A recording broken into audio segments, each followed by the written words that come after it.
Bonjour à toi très chers spectateurs et bienvenue pour cette nouvelle critique poussiéreuse concernant la saga American Nightmare avec le troisième volet, donc American Nightmare 3 Election. En VO, The Purge, puisque la saga s'appelle La Purge, comme au Québec, encore une fois c'est eux qui ont raison, et donc il s'appelle The Purge Election Year, toujours écrit et réalisé par un certain James de Monaco. Dans les rôles principaux de ce film, je vais lire, mais nous retrouvons déjà Frank Grillo, puisqu'il est d'origine italienne, je le répète, qui reprend son personnage, même s'il est relativement différent. Nous avons Elizabeth Mitchell dans le rôle de la sénatrice, ou enfin bref, celle qui fait de la politique. Là. Nous avons Michael T. Williamson et nous avons Joseph Julian Soria. Voilà, comme ça... vous avez à peu près tout. La note que je vais donner à ce film, il faut savoir que c'est celui que j'ai préféré dans cette saga jusqu'à présent. Pour tout vous dire, je le préfère au deuxième, même si, en effet, il fait un peu remake, reprise, etc. Hein, ça, hélas, on n'y échappe pas. Donc moi, je vais lui donner la sympathique note de 6 sur 10, et à savoir qu'évidemment, il a encore des défauts, mais j'ai trouvé ça plus fun. Alors déjà, les acteurs, je vous ai dit que dans le numéro 2, je trouvais dommage que le personnage de Frank Grillo, il ressorte un petit peu trop, c'est-à-dire c'était lui qui avait un peu la classe, et les autres, c'était des acteurs pas terribles, voire... ça c'était dû au personnage, mais en plus des énervants, donc énervants par l'interprétation et ce qu'il disait. Là, j'ai trouvé que c'était beaucoup plus homogène. Il a toujours plus ou moins sa classe, mais les autres sont à peu près au niveau. Et d'ailleurs, j'ai trouvé, chose intéressante par rapport au personnage plus qu'au jeu d'acteur, que dans ce film, chaque personnage a son moment badass, son moment où il a la classe, où c'est lui qui sauve tout le monde, où c'est lui qui baraque. Et ça, c'est bien. Et du coup, les interprétations donc, sont, comme j'ai dit, homogènes, elles sont plutôt bonnes, il n'y a rien d'extraordinaire, mais le tout se marie mieux, j'ai trouvé. Et les personnages qui collent avec aussi, ce qui donne de l'intérêt au film. Précisons aussi concernant les personnages que chacun a un petit passé, mais alors rikiki, hein, c'est même pas raconté, c'est plus suggéré qu'autre chose, mais on comprend que chacun a un petit passé et c'est intéressant, j'ai trouvé. Au niveau de la réalisation, bah, toujours rien de grandiose, disons qu'elle est standard, qu'elle fait le taf. Peut-être que je me trompe, parce qu'il faudra vraiment que je les compare pour voir, mais j'ai l'impression qu'il y a une légère amélioration. Là, ça m'a juste paru standard, sans plus. Dans les autres critiques que j'ai fait concernant cette saga, vous avez vu que j'ai séparé l'aspect mythologie de la purge et l'aspect ce qui se passe pour les personnages. Et ici, j'ai trouvé qu'il n'y a pas trop besoin de les séparer parce qu'en fait, les deux sont relativement liés. Alors, c'est rien de fou, mais cette fois-ci, ce qui arrive aux personnages est lié à l'histoire de la purge. Alors, d'un côté, ça donne un côté plus sauveur du monde, etc. Oui, il est vrai, mais ça permet de développer justement cet aspect purge que je trouvais souvent un peu délaissé. Dans ce film, donc, on profite pour nous montrer enfin les pères fondateurs, à quoi ils ressemblent, comment ils font leur politique et tout ça. D'ailleurs, le film, on profite pour mettre un sympathique petit tacle à l'église, tac, bien placé. Alors, c'est pas forcément ce que je demandais, enfin, ce que je demandais comme si c'était important, mais j'ai trouvé que, bon, au moins, il y avait encore une critique de manipulation à travers l'église et tout ça, donc ça, c'est toujours intéressant. Même si j'ai trouvé un peu facile et peut-être même un petit peu hors sujet de leur mettre des symboles nazis. Des symboles qui ressemblent à des symboles nazis.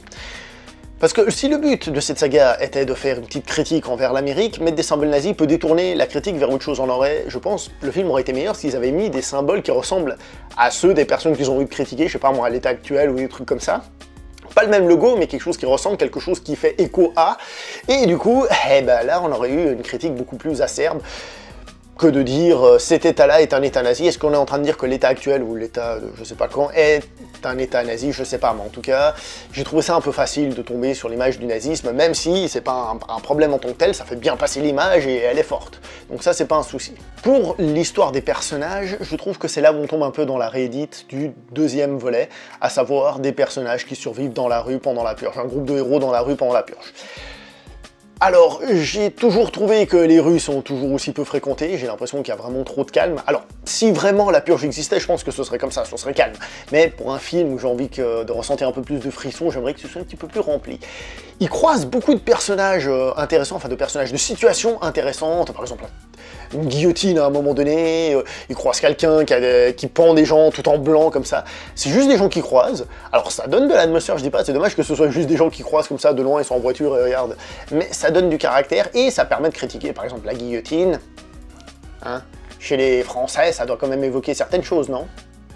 Et comme je disais, en le comparant au deuxième, je trouve que ce numéro 3 tombe un peu dans le plus classique au bout d'un moment où on sort un peu de cette idée de purge et de danger par la population, tout le monde est un peu un Michael Myers en puissance, pour devenir une espèce de film d'action plus classique où ils sont pourchassés par des soldats qui veulent absolument les trouver, et du coup le film devient un petit peu plus classique. Ça reste de la SF, puisqu'on est en train de parler d'une politique qui n'existe pas, mais ça devient un petit peu moins palpitant, disons.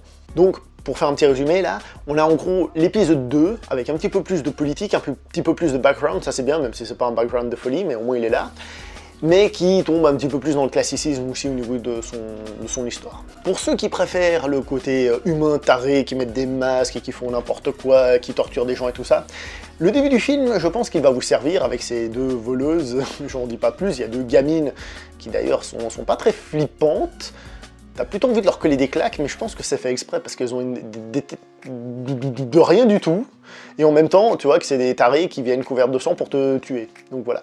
Donc pour ceux qui aiment ça, le début du film, je pense qu'il vous donnera plus que ce que vous voulez que la deuxième partie où j'ai dit où il y a cette espèce d'armée qui rentre en ligne de compte. Dans le deuxième film, on nous montrait des références, je disais, à la traite d'esclaves. Cette fois-ci, on va plutôt nous montrer une forme de résistance et différentes manières de résister, ce qui engrossit, ce qui ramène des choses aussi au côté purge, mais non pas histoire de la purge, mais plutôt comment les gens vivent cette purge.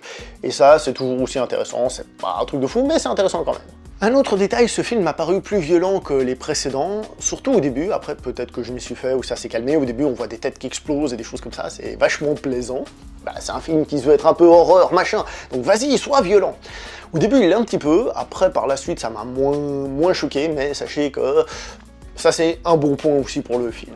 Donc au final je dirais qu'on a une sorte de remake du 2, un petit peu plus maîtrisé, il me semble, dans la mise en scène et dans son histoire globale, un peu plus de background, un peu plus de situation pour la purge, les résistants, tout ça.